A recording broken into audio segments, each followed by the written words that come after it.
اور وہ کیونکہ طاقتور حلقوں میں اس کے دوستیاں تھیں، جب وہ الیکشن ہار رہا تھا 2018 میں تو ایک ٹیلی فون کیا، باجوہ صاحب مجھے بچا لو میں ہار رہا ہوں، اور باجوہ صاحب سپر کنگ نے کہا فکر نہ کرو تم جیت جاؤ گے، اور اگلے دن وہ جیت جاتا ہے۔ تو وہ جس طرح ہمیشہ عورتوں کے خلاف زبان استعمال کرتا ہے، اس نے پھر سے کی۔ ڈاکٹر زرکا نے، سینیٹر ڈاکٹر زرکا نے جواب دیا، ان کی 2 کلینکس وہ بند کر دی۔ یعنی اس سطح پہ کون کرتا ہے؟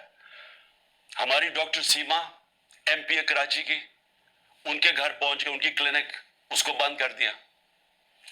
ہماری سمابیہ ایکس ایم پی، اس کے گھر کے اوپر پولیس پہنچ گئی۔ یعنی یہ کبھی ہوا ہے کیا؟ یہ کوئی دہشت گرد ہیں، یہ کوئی کسی انتشار میں ہے، یہ انہوں نے کیا ہے؟ تو ایسے ہے کہ آپ تحریک انصاف کے آپ کوئی ممبر ہی ہو، سپورٹر ہی ہو، یہی کافی ہے۔ آپ کی بزنس بھی بند ہو جائے گی، آپ کو جیلوں میں بھی ڈال دیں گے، جھوٹے پرچے بھی ہو جائیں گے۔ یعنی صرف آپ کوئی ضرورت نہیں ہے آپ کو کہ آپ نے کوئی جرم کرنا ہے۔ اس ملک میں اب جرم ہو گیا ہے تحریک انصاف کا ممبر ہونا، سپورٹر ہونا۔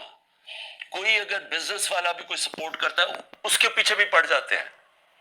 آپ یہ سوچیں کہ شوکت خانم، اب شوکت خانم ساری قوم جانتی ہے کہ ملک کا سب سے بڑا خیراتی ادارہ ہے، ان کے ہر روز نوٹس آ جاتا ہے کہ جی فلانی ڈاکیومنٹ دکھائیں اور یہ ڈاکیومنٹ دکھائیں، جی وہ بتائیں کہ جناب کس نے ڈونیشنز دی تھی آپ کو۔ یعنی ایک یہ نہیں دیکھ رہے کہ اس سے نقصان کس کو ہو رہا ہے، کوئی فکر نہیں ہے کہ ملک کو کیا نقصان ہوگا۔ جو انہوں نے کیسز میرے اوپر اٹھائے ہوئے ہیں ذرا وہ سن لیں۔ سب سے جو اب جو قوم کے سامنے، کیونکہ الحق ہے میرا ایمان ہے، ایمان ہی ہے، تو میں یہ سارے ایک طرف کھڑے ہو گئے ہیں، اسٹیبلشمنٹ ساتھ کھڑی ہو گئی ہے، اکیلا ان کا مقابلہ کر رہا ہوں، صرف توحید پہ، لا الہ الا اللہ پہ، ایمان اللہ پہ ہے۔ اور جس طرح اللہ ہر ان کی جو بھی کوشش کرتے ہیں خود ہی سچ سامنے آ جاتا ہے۔ جو انہوں نے میرے اوپر القادر کا کیس کیا، اب القادر کا کیس کیا تھا کہ عمران خان نے جو القادر یونیورسٹی بنائی ہے، جدھر مکمل طور پہ مستحق گھروں سے وہ بچے جو کہ جن کے ماں باپ اعلیٰ تعلیم نہیں افورڈ کر سکتے، وہ سب پڑھ رہے ہیں مفت۔ اور میں بتا چکا ہوں سیرت نبی کو ہم نے بنایا ہے کہ فیوچر لیڈرز بنے، تربیت ہو ان کو، اور ساتھ ساتھ اس کے ٹیکنالوجی بھی۔ یہ ہے اس کا جو ویژن ہے یونیورسٹی کا۔ اس کو سامنے لا کے بہت بڑی سکینڈل ہو گئی، اور اب پتہ چلا ہے کہ انہوں نے اپریل 2020 میں تفتیش کی تھی، وہ میں پہلے کہہ چکا ہوں آپ کو۔ نیشنل کرائم ایجنسی انگلینڈ کو رابطہ تھا نیب کے ساتھ۔ یہ جو سیٹلمنٹ ہوئی تھی ملک ریاض کی فیملی کی اور این سی اے کی، یہ سارا کچھ نیب کو پتا تھا، اور نیب نے اپریل 2020 میں یہ انکوائری بند کر دی تھی۔ ایک دفعہ انکوائری بند ہو جائے وہ نہیں کھول سکتے آپ۔ اور انہوں نے جو سب سے بات جو چھپا لی، جس کے اوپر اصل بات ہونی چاہیے کہ این سی اے نے ملک ریاض کا جو پیسہ تھا وہ فریز کیا کیوں؟ وہ منی لانڈرنگ کی وجہ سے نہیں کیا۔ وہ انہوں نے کہا کہ ایک ٹرانزیکشن ہوئی، اور یہ سنیں ذرا غور سے، کہ حسن نواز نے پراپرٹی بیچی ملک ریاض کے بیٹے کو، اور وہ جو پراپرٹی بیچی وہ 50 بلین پاؤنڈ کی بیچی۔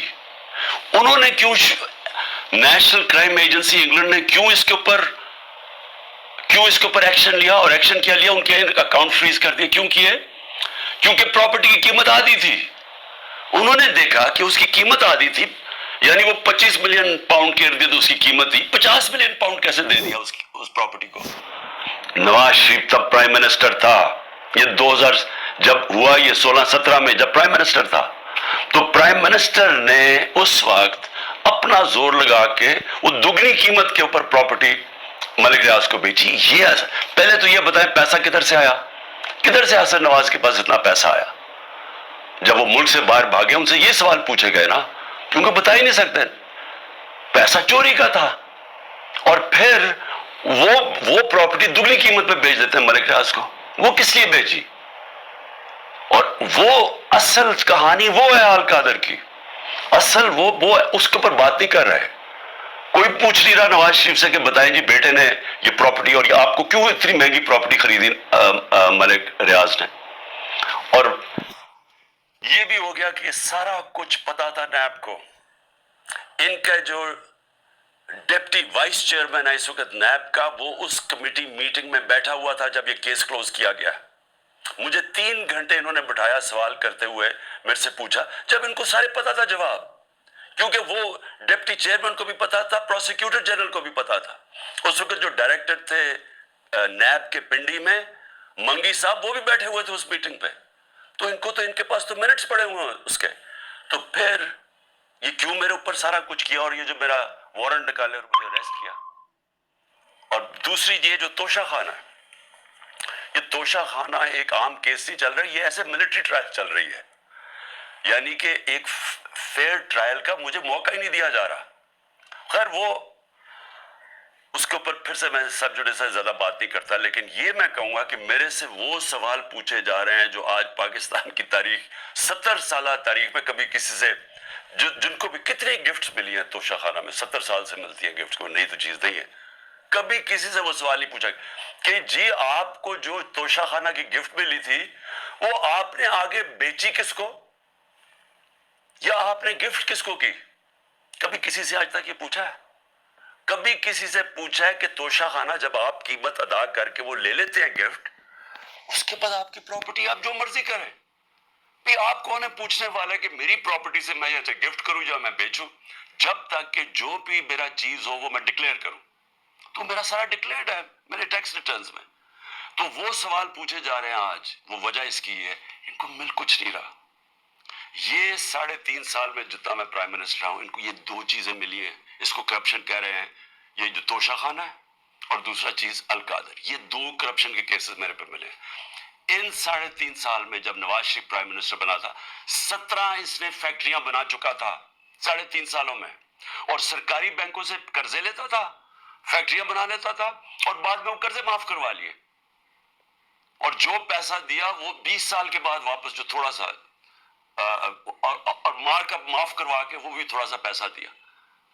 ان سے کبھی پوچھا زرداری اس ٹائم کے اندر مسٹر 2 سال میں اس کو مسٹر 10% ساری دنیا کہنا شروع کر دی تھی کہ ہر چیز پہ کمیشن کماتا تھا.